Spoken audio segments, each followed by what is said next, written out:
is CBS 46 News. I've got multiple people affected by liquid nitrogen. Yes, sir. We've got additional units coming to you. Are the responders with you? What can I do with someone who's been affected? Chilling 911 calls tonight from the deadly liquid nitrogen leak at a poultry plant in Gainesville. And tonight, CBS 46 News confirming that employees voiced safety concerns a day before the tragedy. 6 people died, and right now 3 people remain in critical condition. Our Sierra Cummings is live in Gainesville with more on the victims and the investigation. Sierra, good evening.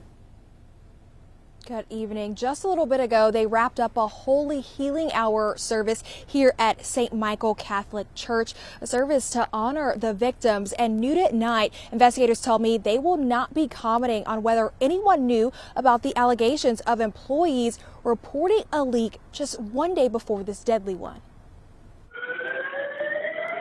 I've got 2 people not breathing. I've got 1 barely breathing. The chaos in these seconds, no match for this day's worth of agony so far for these families. A coworker posted this tribute describing the victims as beloved fathers and friends. The rest of the family during this very difficult situation. Williams Lozano is working with 3 of the families. It's very difficult for them to handle.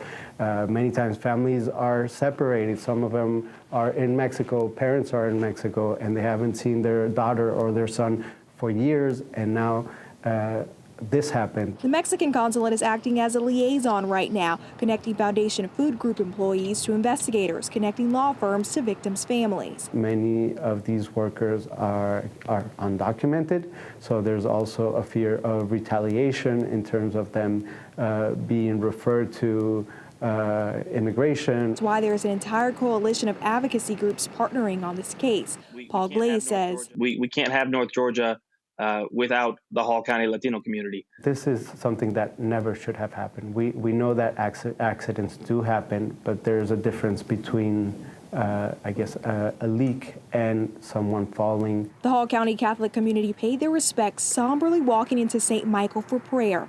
Meanwhile, local Latino labor councils say while they don't know the next steps, they know the only way is forward. If we're doing our jobs right, then they're going to tell us what they need, and we're going to do our best to make sure that they have the resources.